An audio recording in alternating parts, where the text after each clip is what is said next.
Boa noite a todos. Boa noite.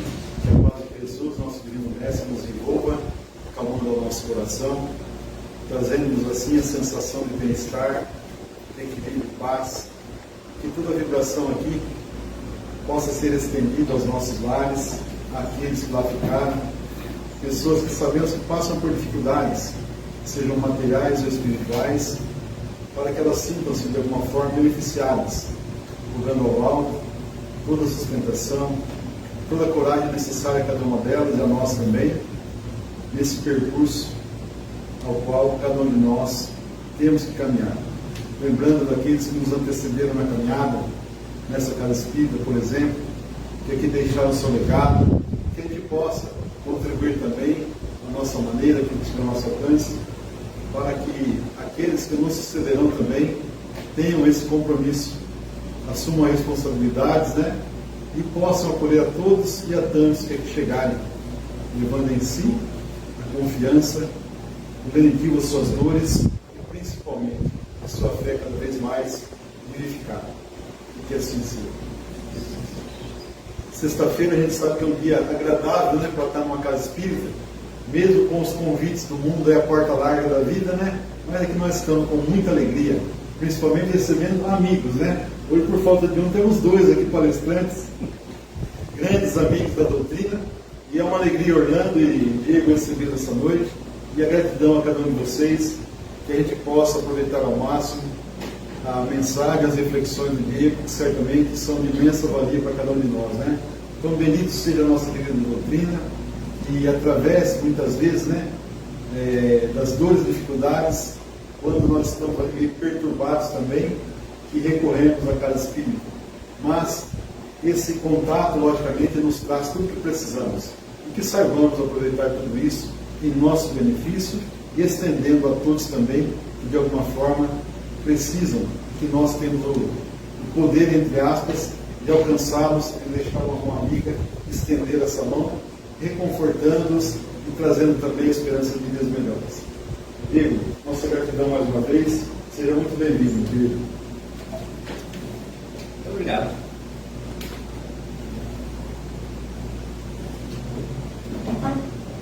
Me amarrar. Boa noite. Boa noite. Uma alegria estar aqui, principalmente numa sexta-feira, como também disse, Temos aí tantas oportunidades nos rodando e escolhemos vir aqui a essa casa hoje para ter esse papo, falar um pouco sobre a nossa doutrina, refletir à luz do Evangelho de Jesus, que é algo que nos consola, que nos motiva, faz com que a gente creia sempre. E pensando aqui, enquanto o Davi falava, de algo para a gente poder refletir nessa noite, sexta-feira à noite estar aqui é uma escolha. E eu acredito que a nossa vida toda ela é moldada em cima de escolhas. Quando a gente pega para estudar o próprio Evangelho de Jesus, eu vejo que Jesus ele vem nos dar caminhos, nos dar esclarecimentos, nos guia, para que a gente saiba escolher. Vocês concordam comigo? Porque em momento algum das suas passagens, das suas narrativas, a gente vê o Cristo chegando, segurando as pessoas na mão e obrigando elas a seguir algum caminho. Em momento algum ele via alguma pessoa fazendo algo de errado, ia até ela e falava: não, você está errado, vem para cá, faça o certo dessa maneira. Ele sempre permitia às pessoas escolherem. E através das suas leis, dos seus ensinamentos, ele nos mostrava qual seriam as melhores escolhas. Se a gente pegar dentro dos evangelhos, no Novo Testamento, a vinda do Cristo, ela vem e nos anuncia o reino de Deus. Até Jesus, ninguém falou sobre isso.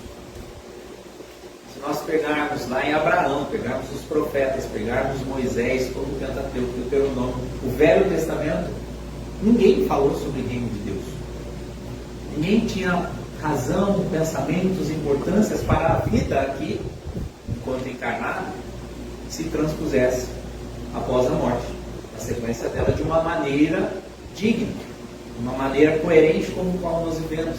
A preocupação era talvez ainda para se manter a ordem, né? Enquanto sociedade somente. As leis mosaicas, elas são leis de ordem para que a sociedade parasse de se matar, vamos dizer assim. Aí Jesus vem e diz que não é só uma questão de não ser punido por aquilo, aqui, enquanto encarnados, mas sim um ato de consciência muito maior para a vida que a gente vai adentrar ao futuro na sequência dessa nossa vida, através das nossas escolhas. Veja que a doutrina espírita, ela vem praticamente 2000 anos depois, esclarecendo esse caminho que Jesus nos deu, de como escolher melhor. Porque chegava a um ponto de o cristianismo se tornar algo extremamente religioso, algo metódico, que perdia talvez o sentido da razão que o ser humano necessita de ter. Porque a gente precisa obter razão para que aquela obediência, talvez, ou uma melhor escolha, seja algo lógico para a nossa vida. Porque até então a gente só escolhia por não ser um pecador, escolhia por ambos fatores, mas não pelo próprio sentimento da razão. Não pelo fato de realmente desejar aquilo. E ver que a doutrina espírita nos esclarecendo a continuidade da vida como é a vida realmente aqui ainda, apenas uma passagem entre um plano e o outro, nos dá motivos o suficiente para que use da nossa inteligência, da nossa coerência, de ter essas boas escolhas para não chegar ao lado de lá. Ou seja, o daqui a pouco para nós, né? Porque a nossa passagem pode ser a qualquer instante. De uma forma pelo qual a gente não queira estar. De uma forma menos digna. De uma forma onde os nossos atos se tornam motivo de humilhação, de vexame para nós mesmos. Então ela une o nosso momento enquanto humanidade, um tanto mais adiantada, um tanto mais instruída, um quanto mais racional, com meios tecnológicos para se desenvolver, e pega toda aquela moral, aquela bagagem que o Cristo trouxe e faz essa junção novamente, né? Ela coloca novamente o cristianismo nos trilhos, como o próprio livro dos médiuns, o livro dos Espíritos nos diz. Vem e nos coloca novamente nos trilhos, para que a gente volte ao cristianismo da sua forma natural, da sua essência, que não é para converter pessoas, que não é para criar instituições, que não é para criar grandes fenômenos, mas sim para transformar cada um de nós. E o transformar cada um de nós é uma escolha. Porque quem vai decidir a própria transformação? Será Deus? Será Jesus? Será Kardec? Será os santos? Quem será? Nenhum deles. Apenas a nossa própria consciência. Então, nós pensamos que quando a gente consegue associar o Evangelho, a doutrina espírita e a nossa vida enquanto encarnado, qualquer coisa que nos aconteça deixa de ser, então, empecilhos para a nossa vida. Muitas ou quase todas as dores, na realidade, são convites a essa transformação. São momentos onde alguma coisa começa a aflorar dentro de nós de uma maneira incômoda primeiro, onde aquilo vai nos fazer buscar uma solução, buscar uma modificação, buscar com que aquilo deixe de incomodar. Então, não é deixar de doer, percebeu? Não é deixar de doer, mas deixar de nos incomodar, porque o incômodo vai nos levar ao sofrimento. Quando a gente tem uma dor, não a compreende, começa a brigar contra ela, nós passamos a sofrer. Agora, se nós temos uma dor, a compreendemos e buscamos solução para ela, existe uma transformação. Então, assim como está lá no Evangelho segundo o Espiritismo, no capítulo 5, vou dar uma do Jorge Lamarck, esse daqui eu lembro. Não sei qual parágrafo, tá? Mas ele sabe. Agora eu esqueci o que eu ia falar. Brincadeira. Como está lá no nosso Evangelho, a dor, ela, por muitas vezes, ela é algo quase que obrigatório nas nossas o sofrimento, até certo ponto, ele se torna opcional. Então, quando nós decidimos não sofrer e aprender com a dor, nós vamos de encontro àquilo que Jesus vinha nos dizendo sobre a crença que ele pedia ter nele. Porque quando as pessoas iam falar com Jesus, falavam, mas parece que o negócio não tem sentido. Qual que é a razão de ver tanta injustiça? Aí ele falou, não é sobre justiça, é sobre fé. Creia, acredite. Porque se a gente for tentar medir justiça, a gente nunca vai conseguir encontrar um equilíbrio para o que realmente é justo, para poder entender a justiça divina. E essa sim é uma justiça perfeita. Existem milhares de fatores que acontecem na nossa vida que a gente vai direto na veia de Deus para tentar entender essa injustiça. Essa justiça, talvez que ele diga, mas nós acreditamos ser injusto. O primeiro fato que é natural dos espíritos. Então, tem tanta gente ruim por aí porque escolheu matar logo Deus. Onde que está a justiça de Deus? Aí nós, como espíritas, entendemos que a vida é um momento onde nós estamos numa faculdade. Nós estamos num momento de um estudo, de um aprendizado. Então, uma pessoa poder retornar ao plano espiritual, ela tem que ter o consentimento da parte divina. E essa pessoa, quando ela tem essa permissão de se adiantar antes de nós, é como alguém que conclui o curso muito antes da gente. Por quê? Talvez não tinha necessidade de passar por tantas coisas como nós ainda temos. Olha como muda o campo de visão. Se torna menos doloroso a distância saudável de alguém? Não. Mas nós podemos tirar aos poucos o sofrimento, encontrando razão e consolo nas palavras do Cristo. Outro ponto de justiça que esse aqui eu usei no grupo de estudos lá em Guartinho. Quando a gente pega entre uma situação na sociedade e vamos tentar julgar. O exemplo que eu usei lá foi prático. Eu falei, vamos pensar. Nós acreditamos realmente que existe justiça, que somos pessoas com condições de julgar? Todo mundo falou que acredita que sim. Saber separar o que é bem, o que é mal, o que tem que ser punido, o que não tem. Se nós fôssemos juízes de um tribunal, por exemplo. Mas, tá, chegou aqui agora uma pessoa, um senhor aí de 40 e poucos anos, ou menos até, vamos pôr mais jovens, para pensar outras situações. Um jovem de 30 anos, ele estuprou uma criança, uma menina de 8 anos, abusou, torturou, matou ela, esquartejou o corpo e depois deu o fim dele. Agora essa pessoa está aqui do nosso lado. Nós temos aqui 20 porretes aqui no canto. E vamos decidir se a gente vai cobrir ele de porrada ou se nós iremos o perdoar, pensando que ele merece ter uma segunda chance. Vai faltar porrete, né? Não vai faltar porrete para bater? Tá. Aí eu disse nesse estudo também, eu falei, tá, e se esse rapaz for vosso filho? Você ajudaria as pessoas ainda a cobrir de porrada? Você incentivaria as pessoas ainda a devolver na mesma moeda? Ou você tentaria argumentar a favor dele ao ponto de dar uma segunda oportunidade, de tentar entender o erro, acreditar que ele seja responsável de alguma forma? Muda totalmente o sentimento que a gente estava agora. Então, Deus é Pai de todos nós. E Paulo, nas suas cartas aos Coríntios, ele diz que o céu é para os justos e os injustos. O que muda na realidade espiritual de cada ser humano é o peso da sua própria consciência. O peso da sua própria consciência é o quê? Resultado das más escolhas que eles fizeram aqui. E quando a gente vai ainda no Evangelho, buscando no capítulo Sedes Perfeitos, capítulo 17, também que eu sei? É só os dois que eu sei.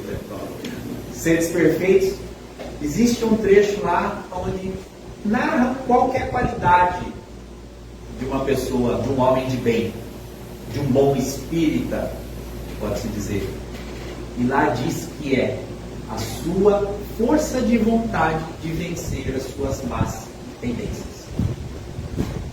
Então não é a quantidade de qualidade que ele tem, não é a quantidade de virtude, mas o esforço que ele tem para não errar. Então mesmo uma pessoa de bem, ela comete erros. Mas o quanto ela luta para evitá-los é o que torna ela realmente uma pessoa esforçada.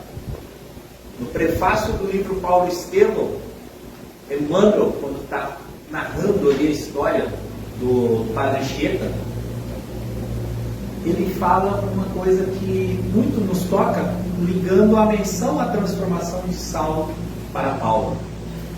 Ele diz que aqueles que se encontram nas instituições religiosas, que nada fazem, ainda estão mornos, eles podem ser ultrapassados por aqueles que estão assiduamente na prática do mal. Porque a pessoa que está fazendo mal está ativa, ela está em movimento.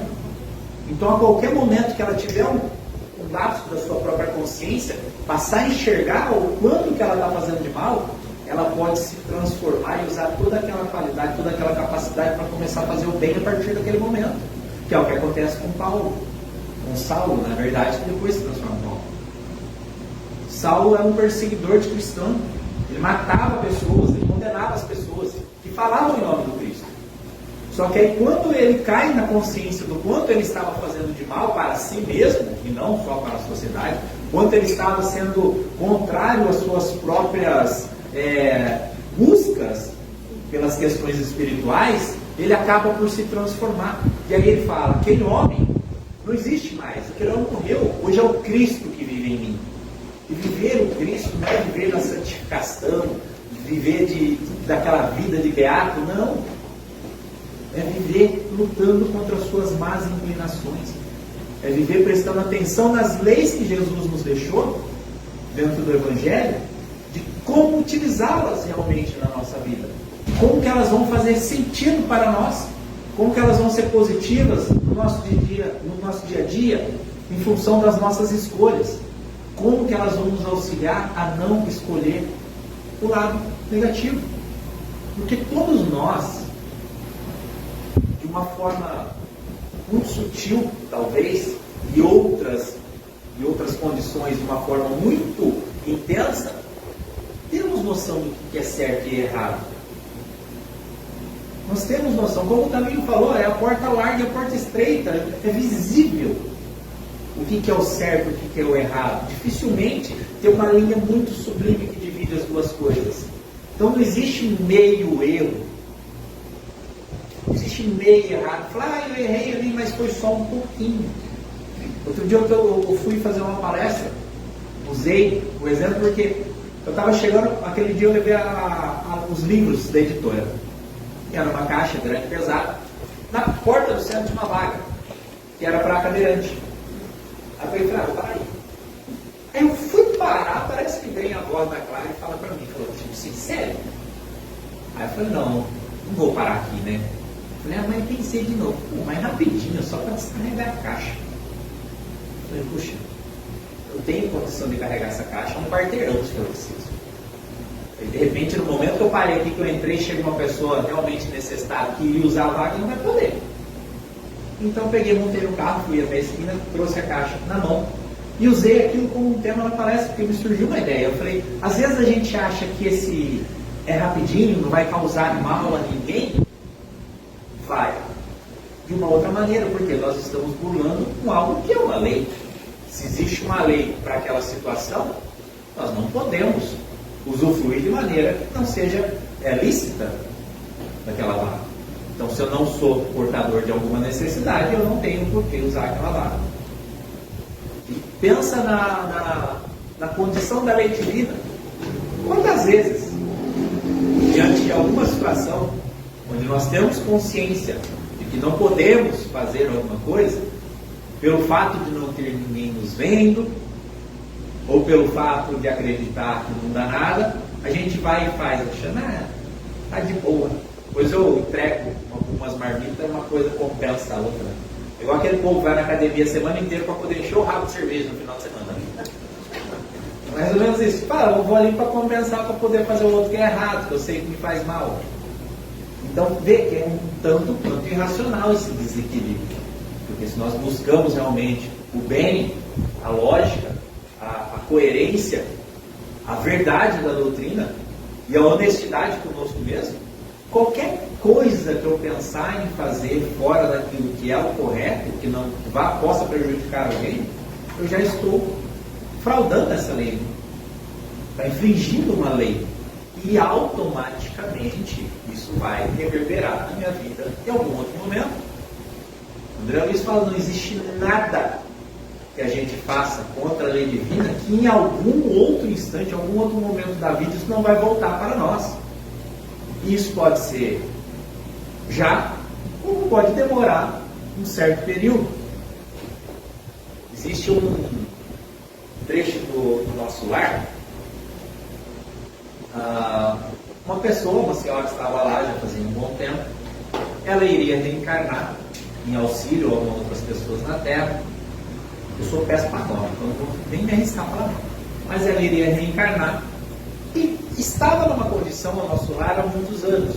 Ou seja, era aquele tipo de espírito que a gente fala, esse aí já não precisa mais reencarnar. É um mau entendimento gigantesco, esse não precisa mais reencarnar. Tá? Porque o reencarnar vem de encarnar novamente. Correto? De fazer novamente. Então, reencarnar seria reencarnar novamente na Terra. Agora, em outros planos superiores, já é outra situação. Então, ela iria encarnar em algum lugar. E se caso precisasse de outras experiências, ela reencarna por aquele plano. Então, essa senhora, ela não precisaria mais reencarnar na Terra, porque a sua condição moral já estava num outro nível, não estava mais na necessidade de provas e expiações como nós estamos. Porém, quando ela assumiu uma função de vir e auxiliar aqui na Terra, foi permitida a ela uma nova encarnação no nosso plano. E aí os nossos orientadores falaram, querida, já que você vai, tem umas coisinhas aqui guardadas, né, na sua ficha, para ser interessante você vir agora, porque eu acreditamos que você tenha possibilidade de compreender agora e retratar coisas do seu passado. E eram histórias que faziam parte da vida dela há mais de 400 anos atrás. Ou seja, ela ficou todo esse tempo no nosso lar achando que estava tudo resolvido. Porém, como ela veio com uma função um pouco mais missionária do que expiatória, foi informada, ela falou, você pode aproveitar essa sua viagem, né, e corrigir esses seus erros. Disse que ela trocou de corpo quando ela viu o que tinha feito. Então veja, nada que a gente faça vai ficar impune. Por quê? Não é Deus que tem vigias, não são os nossos anjos da guarda, os nossos mentores que estão fazendo uma lista de pecados do que a gente está errando. É a nossa consciência que está gravando isso. A nossa própria mente que está somatizando isso na nossa energia espiritual, que é o próprio perispírito. Então, em algum momento, a gente vai precisar voltar para ver essas situações. Então, olha o quanto que é importante nós termos discernimento para ter boas escolhas. O quanto é importante a gente realmente carregar Jesus junto a nós, não como um crucifixo, não como um adereço de altar, mas sim como aquele irmão que nos guiou o caminho, que nos mostrou, falou, olha, a realidade da vida que você vive é essa. Existe algo muito maior. Existe uma sequência de tudo aquilo que você está fazendo e vivendo. Então isso, se a gente for vivermos realmente com fé e crer nele, como ele falava, né? Creia em mim, creia no que eu digo. Acredite, confie. Maria fala, tu não vai... Como é que faz? Ele falou, acredite, vai e viva realmente. Sem medo, não temas, né? Não temas. Teve figura que eu acho que ele jogou no PDF lá e contou que tem 365 não temas na Bíblia. Não sei se é verdade, mas deve ser. Mas é uma palavra que é repetida muitas vezes, não temas. Como que a gente não vai ter medo de alguma coisa? Quando a gente conhece, confia. correto? Por que a gente monta no nosso carro e sai numa rodovia 80, 100 por hora dentro dele? A gente conhece e confia. Se chegasse aqui na frente, aqui, juntasse eu, falar, eu vou fazer um carro, vou pegar um monte de peça ali, vou amarrar, vou prender, vou parafusar, vou soldar, e vou falar para vocês, monta e sai na rodovia. Vocês vão confiar nisso que eu fiz? Talvez não, né? É igual essa leva agora, tem um monte de carro chinês, todo mundo fala, mas você confia? Não é? Os carros tradicionais, a gente vai lá na concessionária, compra e vai embora.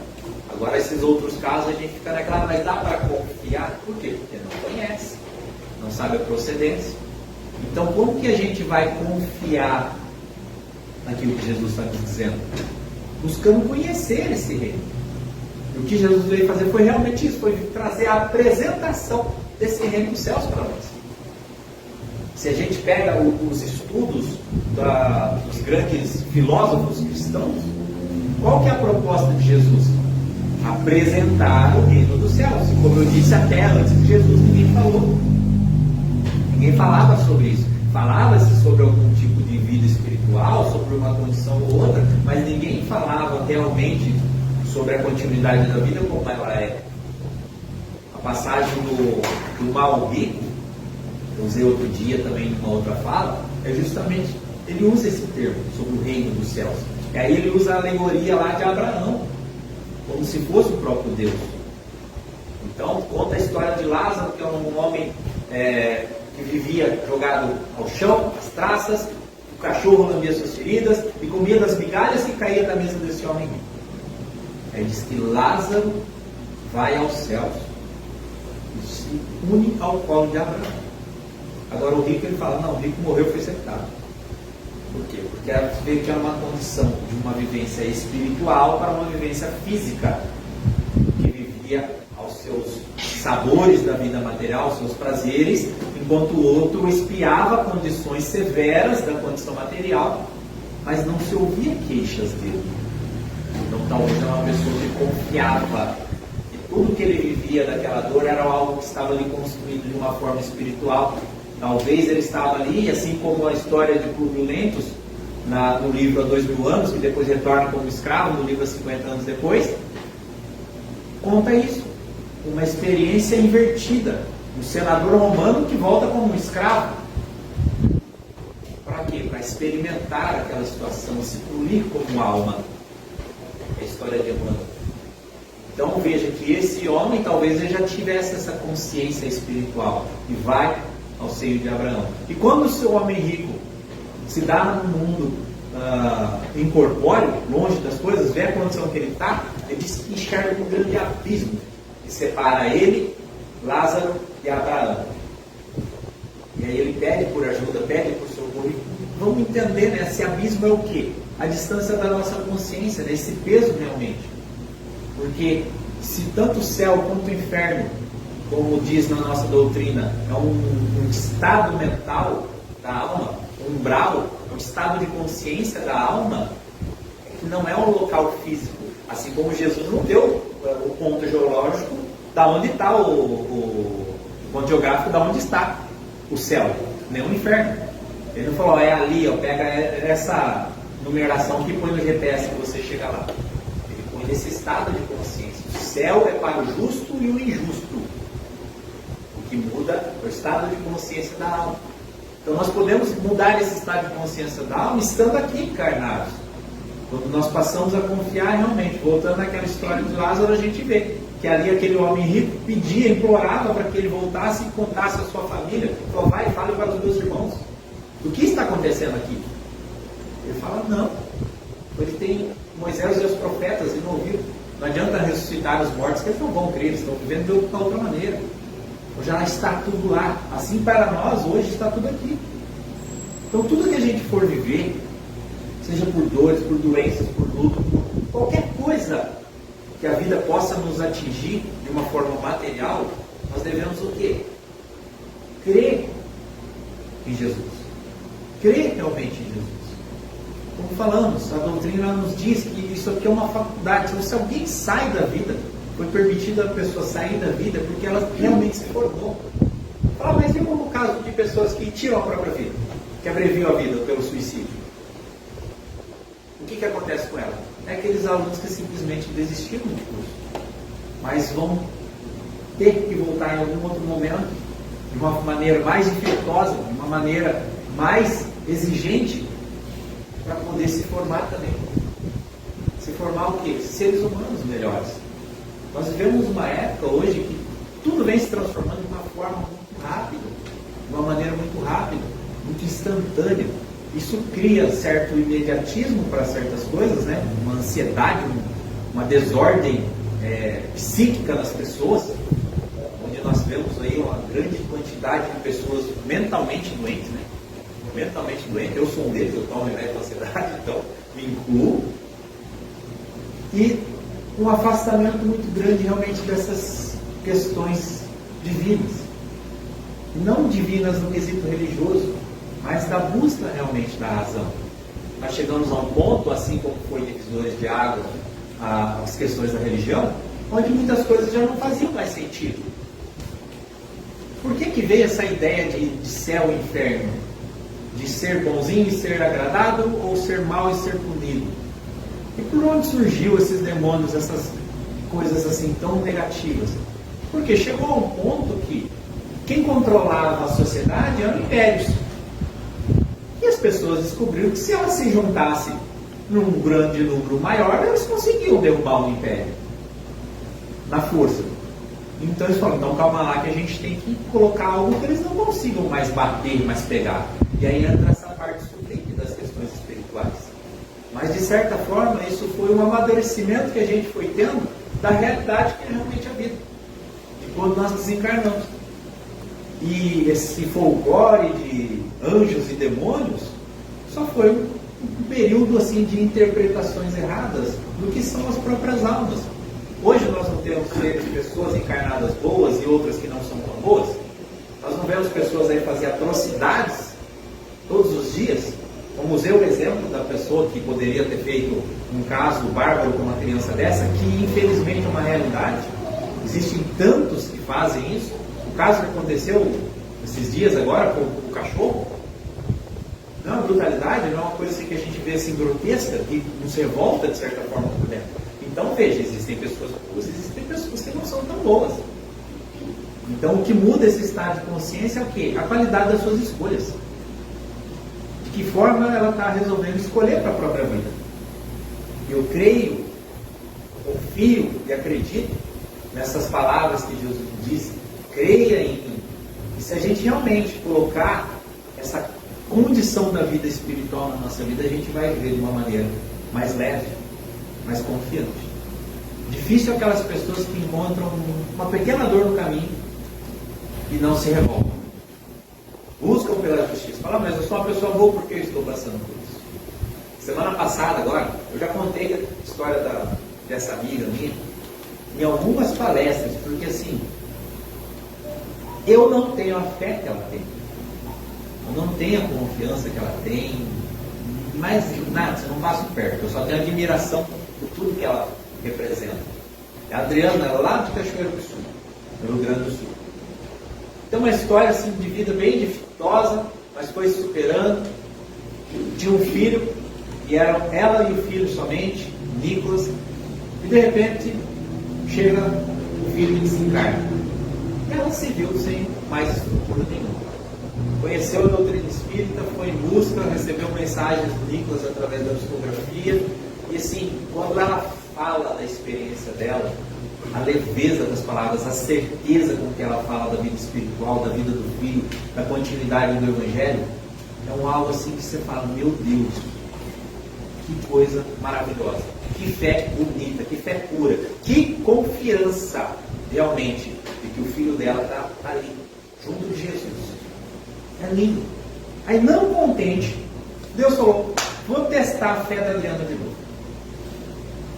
Ela pegou, teve uns dias lá, passou com uns problemas, lá com umas dores, foi para o hospital, descobriu falar que era um apêndice, foram fazer uma cirurgia de apêndice, e já não era mais apêndice, descobriram um tumor, que já estava em algumas partes ali espalhado, e pronto. Condenaram ela. E ela pegou e falou, não, se Deus escolheu eu passar por isso, é porque eu vou passar, eu tenho que passar alguma coisa, isso aqui tem para me ensinar. Então, se eu confio em Deus, se Ele me deu isso, é porque eu vou viver e eu vou superar.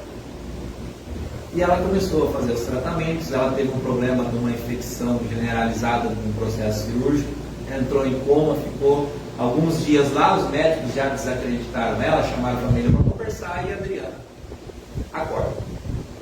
Começa seu tratamento, foi colocada uma bolsa de colostomia e todo mundo falou, nossa, e essa bolsa, não sei o que, vai ter que ficar, acho que era tipo 3 meses com você e tal. Aí ela falou, calma, já passou um. Meu Deus, olha que visão diferente, que ponto de vista diferente para enxergar. E foi, seguindo sua vida, teve que raspar os cabelos, foi passando os processos todos do tratamento, tanto dentro da casa espírita, quanto dos procedimentos da Terra.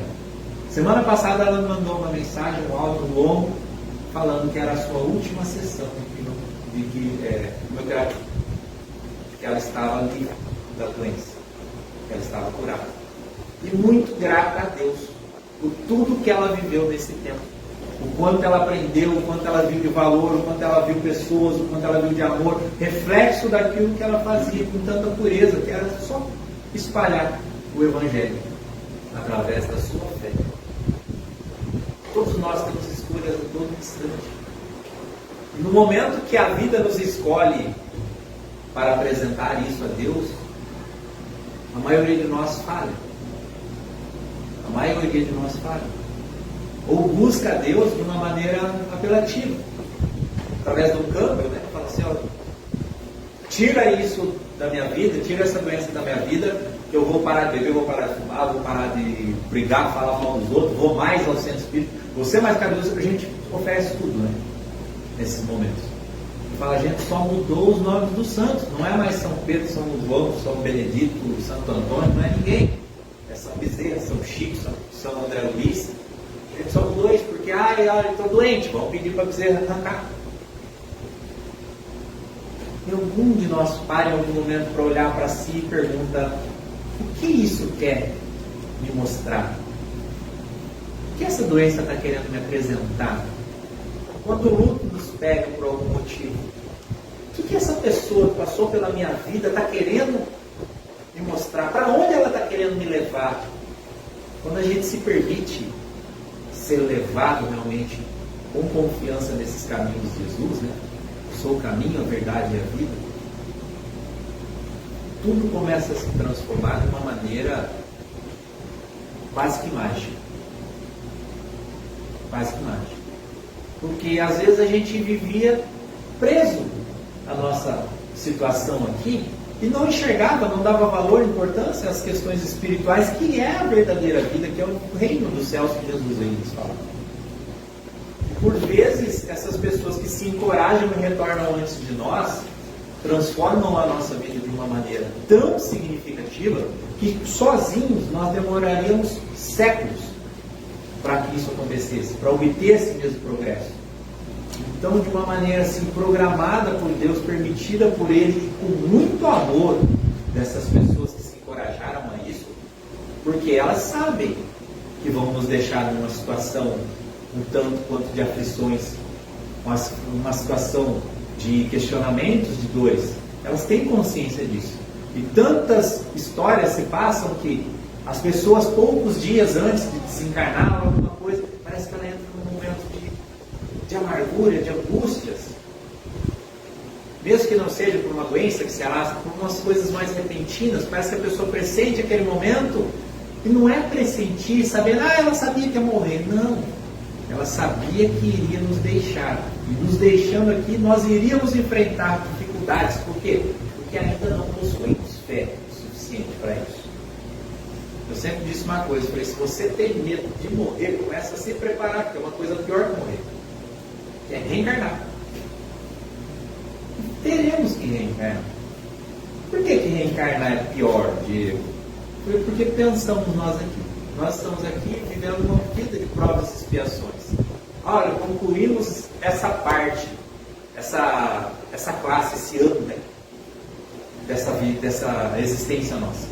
Voltamos à nossa realidade, estamos com a consciência expandida, estamos com a realidade da vida espiritual, sabemos que ninguém morre, sabemos que a doença não significou nada, que toda aquela busca material era uma coisa assim, quase que irracional, está tudo legal, tudo equilibrando lá. Aí de repente veio a notícia, falou, olha, precisamos que você volte. Já pensou? Ah, morreu. Só foi falar. Caiu a bateria de campo. Falou assim, então, só encerrar. Pronto. Perdão. Então, pensa. Nós precisamos que você volte. Voltar para onde? Lá para aquele lugar. Onde você está exposto novamente às suas provações, às expiações, está exposto novamente às fragilidades da vida material, está exposto novamente às doenças, às más ações humanas, né, que geram o mal, porque o mal não é uma coisa criada por Deus. Deus criou o livre-arbítrio. O mau uso das nossas escolhas geram os feitos do mal. Então não é uma obra divina, não é um ser que está ali nos tentando, fazendo com que a gente fraqueje ou se envolva nessas situações não virtuosas. São as nossas escolhas, o nosso desconhecimento da lei divina. Lá no livro dos Espíritos, pergunta, né? Quando que nós somos felizes, né? Quando que o homem se torna feliz? Ele fala, quando se afasta de Deus, quando se afasta das leis divinas. Ele se torna infeliz. Por quê? Quanto mais a gente vai praticando mal, quanto mais a gente vai se fraudando, quanto mais a gente vai se enganando, automaticamente a gente vai se tornar infeliz. A gente vai buscar por coisas que não vão gerar felicidade, podem gerar satisfação, mas felicidade não. Agora, quando buscamos as coisas puras da essência da alma, você fala, o que você deseja para alguém que está fazendo aniversário, por exemplo? Não é paz, amor, tranquilidade. Isso aí se compra. São faculdades humanas, assim, da gente pegar, comprar? Não. São qualidades espirituais que a gente conquista através da própria consciência. Então, enquanto estamos aqui, nós temos que buscar construir a nossa vida em cima dessas escolhas. Então, quase nunca nós escolhemos aquilo que nos traz paz. Quando a gente vai virar um ano para o outro, igual teve a virada de ano, a gente não faz um planejamento para assim, eu vou me livrar de tudo aquilo que tira a minha paz. Não, a gente intensifica a busca e a necessidade daquilo que arranca a nossa paz. Tu vê o quanto que nós somos irracionais, né? Parece que somos crianças brincando ainda dentro do planeta. E é exatamente esse termo que João, o evangelista, usa, né? Sobre nós. Nós somos crianças espirituais. Quando Jesus fala lá, deixe que vinde a mim os pequeninos e tal, e deles serão semelhantes a eles é o reino do céu. Tá. Quem são os pequeninos? As criancinhas? Não nós, que somos crianças espirituais. Como eu disse, resolve uma contrapartida na nossa vida, o que a gente faz? Já faz birra. Já quer trocar. Aí eu chegar lá, falar, vou pôr meu filho de castigo. Falar, vou tirar o teu celular. Ah, pai, não pode tirar o futebol, a escola, né? Tira a escola, deixa o celular. Seria interessante, é mais ou menos o que a gente quer fazer com Deus. Quando chega o momento de a gente se levantar, de a gente sair da mornitude, como diz Emmanuel, e começarmos a realmente se tornar práticos do Evangelho. A gente quer ali chegar e trocar, quer mudar. Normalmente é assim. A gente fala para Deus, Deus, deixa eu viver mais uns anos aqui sem esse problema, né? Depois lá, quando eu estiver velhinho, não servir mais para nada, você me devolve. Aí está tudo certo. É sempre assim, né? A nossa imaturidade é imensa, porque a gente tem a morte ainda como algo ruim, quando a expectativa de vida nossa for só material. Se a gente chega e fala, olha, vamos na casa do Tavinho lá. Chegou um espírito amigo e falou, Tavinho, alguém na sua família vai desencarnar. Você já olha para a sogra, né?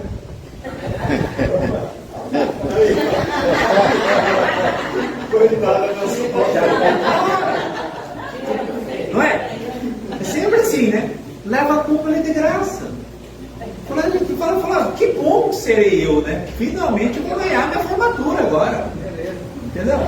Agora não, a gente fica naquela, nossa, que coisa horrível, né? Deus o livre, bate na madeira. Então o nosso nível de imaturidade espiritual é muito grande. É muito grande. Eu falo nosso porque eu me incluo, tá? É muito grande. Então essa razão que a gente tem que buscar no Evangelho é realmente para melhorar as nossas qualidades e escolhas. Tá? E não é só escolher na sexta-feira estar na casa espírita. É escolher que a casa espírita esteja na nossa vida todos os dias. Todos os dias. Essa horinha que a gente passa aqui é um pequeno exercício. Um pequeno exercício. Para que no dia a dia a gente lembre daquilo que nós viemos fazer aqui. Assim, a gente não veio aqui tomar passo com uma água fluidificada. A gente veio aqui expandir a nossa consciência. Para que essa consciência expandida, mais próxima da realidade que Jesus nos dá, faça com que a gente se melhore como seres humanos. E vamos passar a escolher amar mais. Porque quando Jesus fala sobre amor, é lá no finalzão já. Ele não chega falando de amor. Ele termina a sua vida falando de amor. Primeiro ele vem e fala sobre essas questões espirituais, sobre a necessidade que nós temos de nos transformar, sobre a qualidade do perdão. São muitas coisas que ele nos fala antes de falar de amor. Então, fala, eu vou no centro só para amar, aprender a amar. Não, a gente vem no centro aprender primeiramente se transformar. Depois que a gente começa a se transformar, a gente vai descobrir o alto amor. Depois do alto amor que a gente vai conseguir entregar amor a alguém. Por quê? Porque a gente, segundo o próprio Cristo, a boca só fala daquilo que o coração está cheio. Se eu tiver com o coração cheio de palavras, posso chegar aqui e falar um monte de coisas lindas para vocês. Agora, se eu estiver com o coração vazio de amor, serão só palavras, não são exemplos. E Jesus era isso, né? A transformação dele vinha naquilo que nós observávamos dele. Que ele fazia, ele não veio falar, eu vim trazer o reino dos céus para você, está aqui, segue esse fluxo aqui, está tudo certo. Não, porque ele não escreveu. Jesus não escreveu o Evangelho.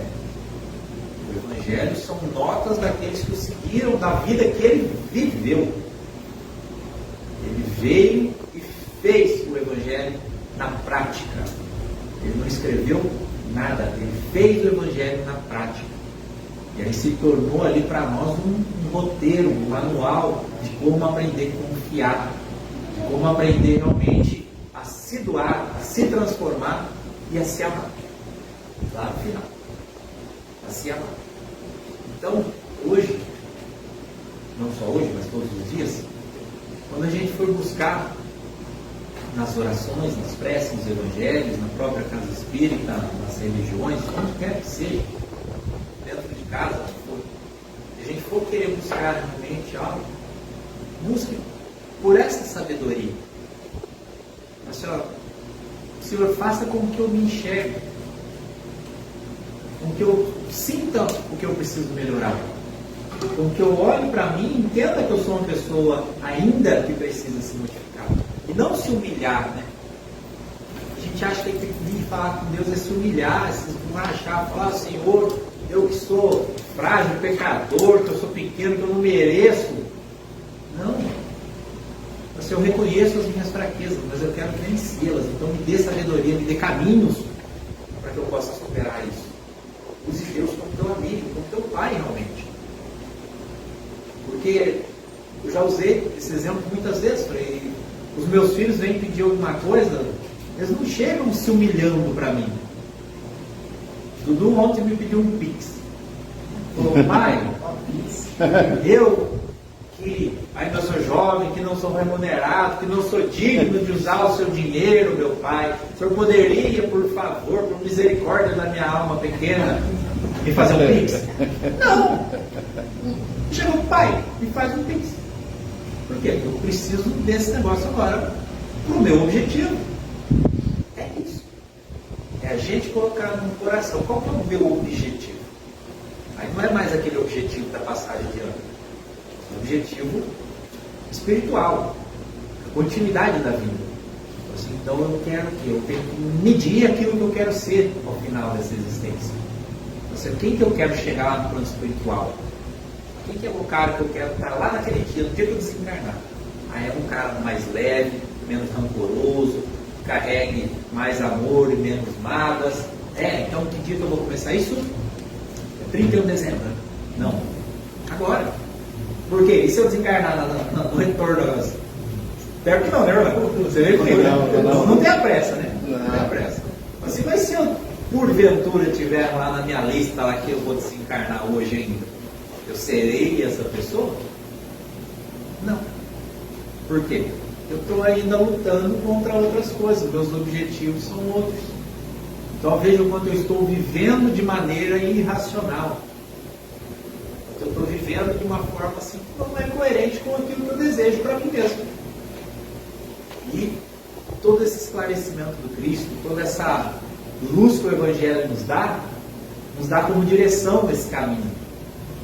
Esse caminho de boas escolhas, esse caminho de bons planos, de uma melhora pessoal e da aceitação daquilo que nós somos. Nós temos que aceitar os nossos limites, reconhecê-los, porque senão a gente vai querer vivenciar algo que ainda não está à nossa condição. E viver com realidade, com verdade, algo pequeno, pode ter certeza que é muito maior do que viver de uma forma hipócrita algo gigantesco. Não adianta eu ter uma rede social com 1 milhão de seguidores, ter uma obra do tamanho do mundo, se eu sou um tremendo hipócrita. Se eu não sou realmente aquela pessoa que eu estou vendendo na internet. Então é melhor você nem ter rede social, nem ter obra pública, nem ter nada. Mas viver com verdade, com amor, dentro da sua própria casa. Dentro daquele seu meio, dentro da sua vida, da sua realidade. Quando for fazer planos, faça realmente isso. Enxergue lá adiante o que você quer ser, quem você deseja ser. E comece a construir isso todos os dias. Consultando a própria consciência todos os dias.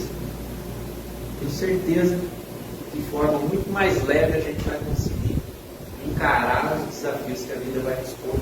Porque essa é a função da vida. Nos impor desafios. A função da vida não é nos fazer viver de lazer. A função da vida é nos fazer aprender a viver. Então quando a gente fala, nossa, agora eu estou tranquilo, né? Pode ter certeza que vai vir outra pedrada. Está no Evangelho, tá? Aquele homem estava tudo tranquilo, viu a sua plantação, falou, não, vou construir outros celeiros, vou encher eles e amanhã eu vou dizer, agora sim, vou falar para a minha alma, né? Pode repousar, que a gente está tranquilo por um bom tempo. Aí vem eles falam, louco, ainda hoje Deus pedirá a sua alma. O que você vai estar lá para entregar para Deus? Nada. Tudo aquilo que você construiu ficou na terra. Então acumulais tesouros nos céus, onde o ladrão não rouba, o ferrugem não corre, a traça não corrói, o amor armazenado. Eu agradeço a atenção de vocês. Espero que essas palavras possam tocar os vossos corações, assim como sempre faz muito sentido para mim, e exige de mim também, como diria Chico, né? Cada vez que a gente escreve algo ou edita algo, nós estamos ali assinando uma nova sentença para nós mesmos. Porque não pode ser palavras da boca para fora, isso é uma busca pessoal também. Não viemos aqui para ter boas palavras, mas ter uma reflexão que seja coerente e acessível a todos nós, principalmente. Porque a missão de se melhorar não é dos missionários, não. É pessoal, é próprio. A nossa missão é melhorar a nós mesmos. Não é mudar o mundo, não. A gente vai mudar através do nosso próprio exemplo. Jesus abençoe cada um de vocês. Traga luz e prosperidade para os nossos dias. E muita paz ao coração. Muito obrigado.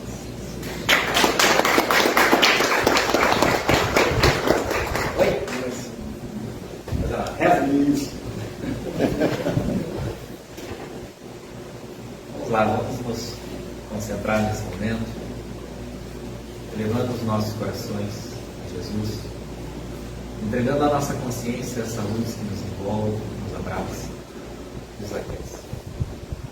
Possamos nesse momento, nessa sintonia que essas palavras nos trazem, lembrar das nossas amarguras, entregá-las a esses irmãos que vêm, nos acolhem, que nos amparam, que buscam nos guiar a todo momento através da nossa consciência. Que a gente possa, cada dia, buscar limpar os caminhos dos nossos dias através das escolhas mais sábias, coerentes, aonde o amor possa prosperar por mais direções. Que a gente possa sentir sempre o amparo daqueles que nos guiam nos momentos das dores. A gente não se fragilize, que a gente não se entregue, mas que compreenda a necessidade naquele momento para a nossa transformação. Quando algo nos incomoda, nos dói, é porque precisamos buscar um remédio. Quando essa dor vem através da alma, da angústia, o remédio é o Evangelho de Cristo. Que a gente saiba recordar das suas palavras, seguir os seus conselhos, os seus passos, para que as nossas vidas se tornem cada vez mais próximas, mais dignas, e a gente consiga atingir o objetivo pessoal de entregar o nosso coração a Deus mais limpo e mais puro do que aqui estivemos. Que essa luz, que essas energias acolham não só a nós, mas todos aqueles que possam usar o nosso caminho por algum motivo, ou que o nosso pensamento agora o recorde de alguma maneira. Muita paz a todos e Jesus nos abençoe.